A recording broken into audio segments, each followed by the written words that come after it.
Hello friends, আমি পায়েল। আজকে আমি রান্না করব মটরের ঘুগনি। তো চলো দেখতে থাকো আমার সাথে এই রেসিপিটি। দেখো কতটা ভালো হয়েছে আজকের ঘুগনিটা। যদি তোমরা ঠিক এই রকম করতে চাও তাহলে কিন্তু পুরোটা দেখতে থাকো। প্রথমেই আমি ঘুগনিটা বানানোর জন্য মটরটা সেদ্ধ করে নেব। আমি কিন্তু এই মটরটা 10 থেকে 12 ঘন্টা আমি ভিজিয়ে রেখেছিলাম, তারপরে কিন্তু আমি সেদ্ধ করে নেব।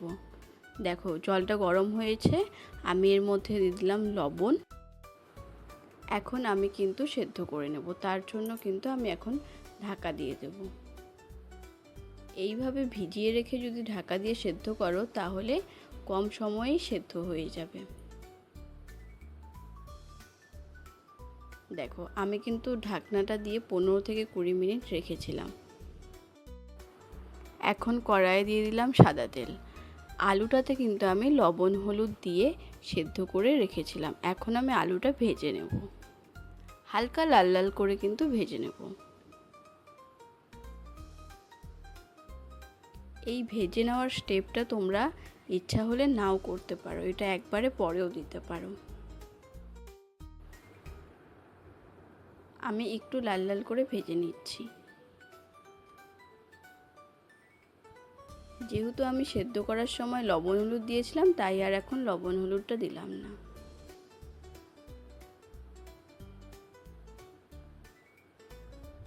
দেখো আমার কিন্তু আলুটা ভাজা হয়ে গেছে, হালকা লাল লাল করে ভেজে নিয়েছি।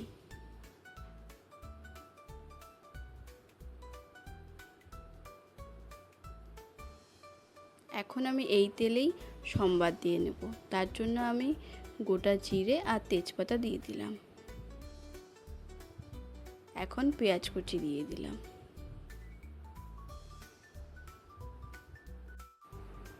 আমি কিন্তু প্রথমেই পেঁয়াজটা ছাড়িয়ে নিচ্ছি। দেখো পেঁয়াজটা কিন্তু আমার ছাড়িয়ে নেওয়া হয়ে গেল। এখন হালকা হালকা করে কিন্তু ভেজে নেব। দিয়ে দিলাম লবণ। লবণটা প্রথমেই দিয়ে দিলাম, আর দিয়ে দিলাম হলুদ। লবণটা দিলে কিন্তু পেঁয়াজটা তাড়াতাড়ি নরম হয়ে আসবে। আমি পেঁয়াজের সাথে মিশিয়ে নিচ্ছি।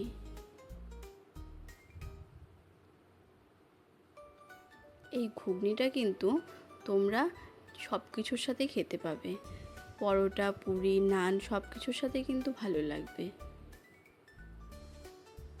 দেখো পেঁয়াজটা কিন্তু আমি হালকা হালকা করে ভেজে নিয়েছি, হালকা কালার কিন্তু চলে এসেছে। একদম লো টু মিডিয়াম ফ্লেমেই কিন্তু ভেজে নিয়েছি। দিয়ে দিলাম কয়েকটা কাঁচা লঙ্কা কুচি, 5টা আমি কাঁচা লঙ্কা নিয়েছিলাম।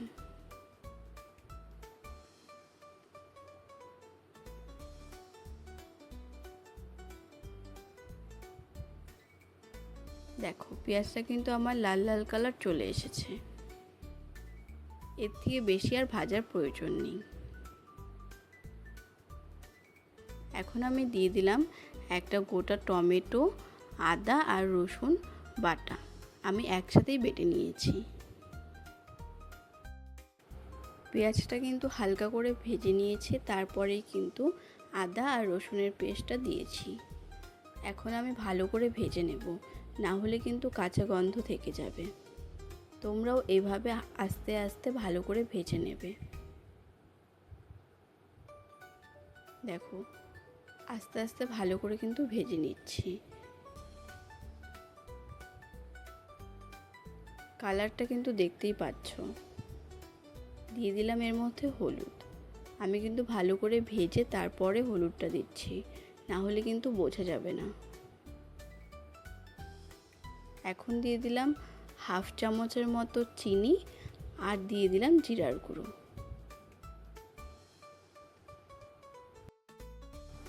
সব কিছু কিন্তু ভালো করে মিশিয়ে নিচ্ছি। আস্তে আস্তে সুন্দর করে আমি নাড়া দিয়ে তারপরে কিন্তু জলটা দেব।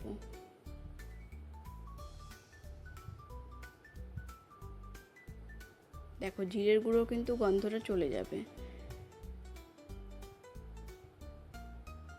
এখন আমি অল্প করে জল দেব।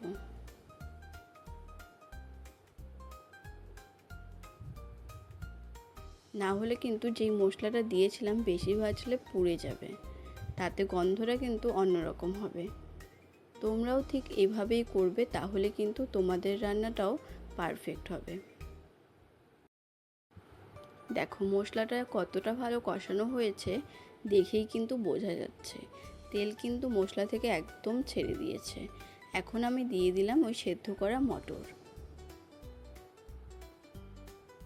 আমি কিন্তু একদম আস্তে আস্তে ভালো করে মিশিয়ে নেব, তারপরে কিন্তু কষিয়ে নেব। যদি এই কষানোটা ভালো করে না হয় তাহলে কিন্তু খেতে ভালো লাগবে না।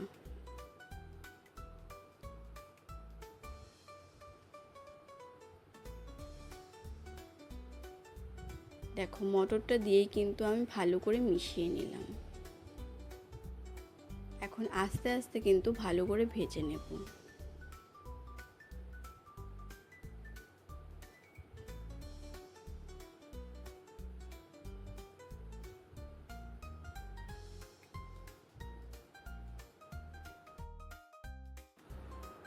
দেখো আমি কিন্তু আস্তে আস্তে কষিয়ে নিচ্ছি, তোমরাও ঠিক এভাবেই কষিয়ে নেবে।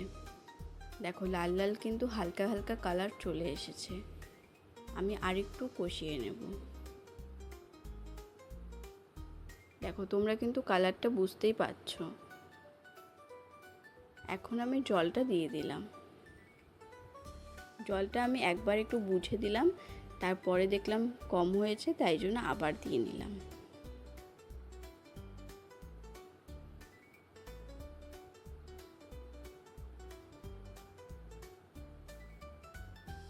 মটরটা যেহেতু আগের থেকে সেদ্ধ করা, তার জন্য কিন্তু বেশি জল দিলাম না। দেখো জলের মাপ অনুযায়ী আমি একটু লবণ দিয়ে নিলাম।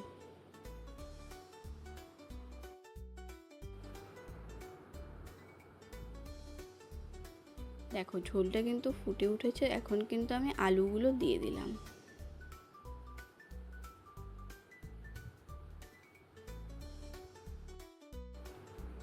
দেখো সব কিছু কিন্তু আমি ভালো করে মিশিয়ে নিলাম। এখন আমি ভালো করে ফুটিয়ে নেব।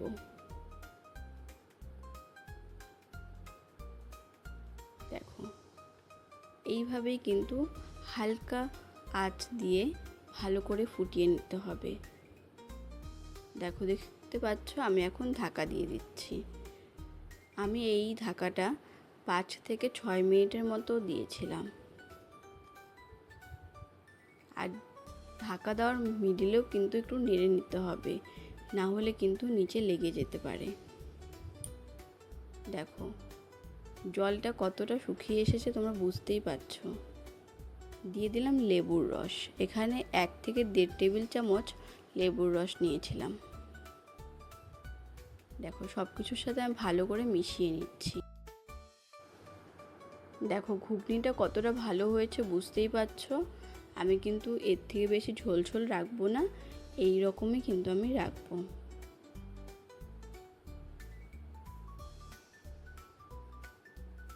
দেখো আমার কিন্তু আজকে এই ঘুগনির রেসিপিটা রেডি হয়ে গেছে।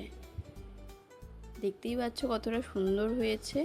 এই রেসিপিটা যদি ভালো লাগে তাহলে আমার চ্যানেলকে লাইক এবং সাবস্ক্রাইব করে দিও।